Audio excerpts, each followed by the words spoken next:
Hey there, my name is Heidi and I recruit product managers. Let's talk about money and how we talk about money. Compensation is a huge subject to talk about, both for candidates and for clients. Anytime we're talking with an employer, they always want to understand, so what do people earn out there in the market who do what we need someone to do for us? What do people earn who do the job we're trying to hire for? And candidates are always interested also in understanding, what does my peer group earn? Am I in line with what the market pays today? Especially since we're hearing about all kinds of crazy numbers and crazy salaries that somebody somewhere is getting.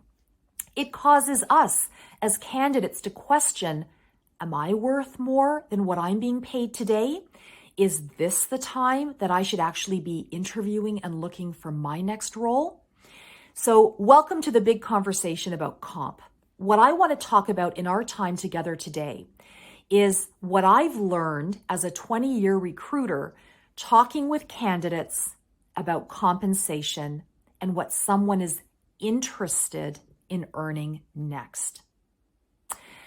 While there's many shades of this conversation every day, I want to sort of conclude there's two big categories of approaches that candidates take when I ask them this question. Tell me what you earn today and where you hope to be in the next move that you make. So that's the question. Here's the two most common groups that people fall into.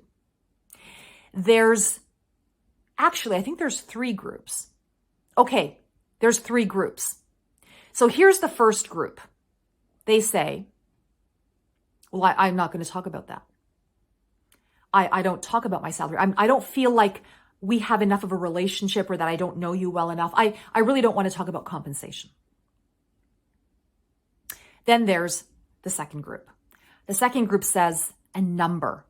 They're anchored in a number. And I'm just going to pull a number out of the air, okay, just for the purpose of this discussion. Heidi, I'm looking for 120 and I have no flexibility. I need to, I want to land on 120. That's what I need to earn. I don't care about the bonus, or maybe they care about a bonus and options, but I need to be earning 120 or whatever the number is. And then there's the third group, which I'm going to get to in just a moment. Let's talk about the first group, the group who answers the question, I don't want to talk about money. Why are you even asking? I don't discuss money with recruiters.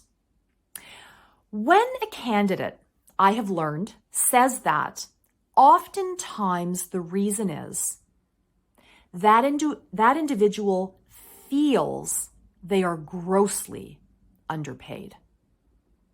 Or maybe they know they are grossly underpaid. So there's a little bit of a feeling of insecurity. And many times I've learned they're worried that if they say the number that what they earn today, they don't even want to be identified as someone who earns that, because they really want to earn the best possible option that exists in the marketplace. And it's a lot more than what they earn today. That's what I've learned that person is actually thinking. The second group who says, I'm hung up on this number, this is the number. From my experience, this is an inexperienced negotiator. Not that we're even in the stage of negotiating, but this is an inexperienced individual who is trying to climb a salary ladder and also might feel insecure about what they earn today. And from somewhere in the universe, could be from online research, could be from talking with people, or could be input from a very personal stakeholder, maybe a wife, a husband, a partner. Someone is saying, you're worth at least this, or if you don't get this number, there's going to be problems around here. Of course, I'm simplifying and dumbing this down, but you know what I mean. Someone or something is influencing that. Or maybe that person has had a major life change and finances have changed. And therefore, after doing the math, that's the number. Anything below that, and they're in deep trouble. They're underwater. Okay?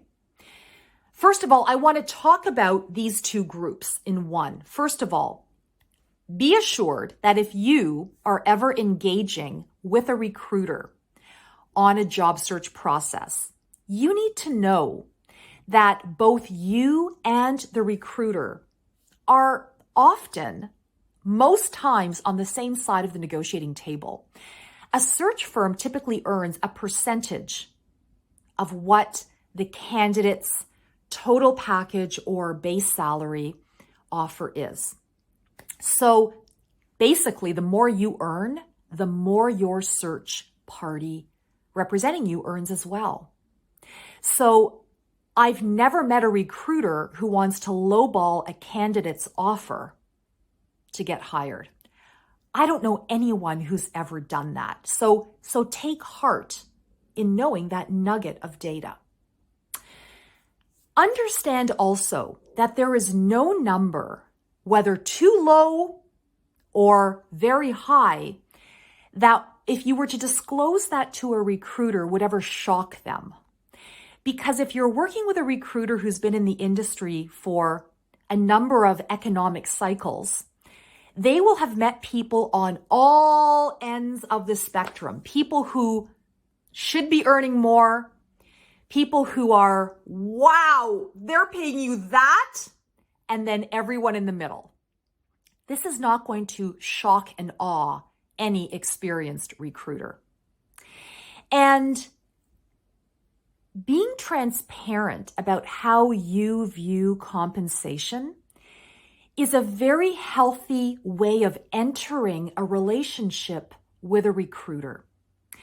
Because your relationship with any recruiter who you are working with is going to be a long game. If they are a career recruiter, you are probably going to be intersecting with them a number of times throughout your career, especially if they also have a practice recruiting product managers. And we always want to be building bridges, not blowing them up. We want to be having meaningful discussion and dialogue to build a good relationship that would be fruitful in the long term. Because you as a candidate, as you progress in your career, there may come a time when you get to the point where most of the searches you're going to learn about will come from recruiters. So always be building bridges. Transparency is a part of building bridges. Also, here's a big thought for those of you who either are insecure about the comp you're earning, fixated on a number, or don't want to talk about comp with a recruiter. A recruiter who is experienced, especially in your function, can be a resource to you, can be part of your research in what's happening in the market. I regularly put myself out there as someone who, hey, if I can help you understand what's happening in the marketplace, use me, ask me questions. If I can't squeeze in a phone call, send me an email, not a LinkedIn message, and I will do my best. I will try to fit in a few minutes to give some perspective about the marketplace. Because if that helps you, I'm happy to help. All right? Because no number should ever be a black and white number, because there's context to everything. And the more you know about the context for you and in the market, the better it is for you. So that's what I have to say about those first two buckets. Now let's talk about the third group of people. I'm going to label this group of people as people who are pretty senior in the marketplace, for whom they have confidence and gravitas to talk about tough or big subjects. And they probably have experience working with recruiters in their career. And here is how that community of people will respond to the question, what do you earn today and where do you hope to be in the next move that you make? Here's how this group responds. And by the way, there's various shades of this response, but basically here's how it goes. Well, Heidi, I'm going to tell you what I earned today because that's what you asked, but I want to preface it by saying this. Compensation is one part of how I'm going to be evaluating any opportunity that I look at. What's most important to me in the next move that I make is the problem I'm going to be solving for and the people who I have the opportunity to work with. That's really how I'm going to be evaluating the opportunity. Yes, money is important. Yes, I need to earn a certain amount. Yes, comp is going to be a big part of it, but it's not the only part. So today I earn XYZ base salary, plus there's a bonus, of course, and plus there's equity, of course. So typically, base plus bonus, I'm coming in at this amount annually plus the equity. How does that align to this opportunity that you've described today? Hello?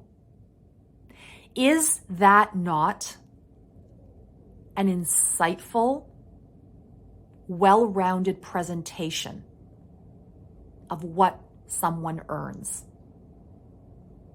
I think so. That also really begins to separate candidates in my mind. So anyways, I challenge all of that for you. If you are someone who was to be insecure about their comp, or you think or you're worried that you're underpaid and that you should really be earning dramatically more. Here's a twist on how that third group responds. Here's how I would handle it. Okay, Heidi, if I'm really honest with you, I think I'm dramatically underpaid in the marketplace today. And for what my experiences actually are. I think I'm underpaid. But I joined this company for reasons I can get into, and I've done what I've been hired to do. And now in the next move that I make, I actually really need to earn closer to or the market rate, whatever that is.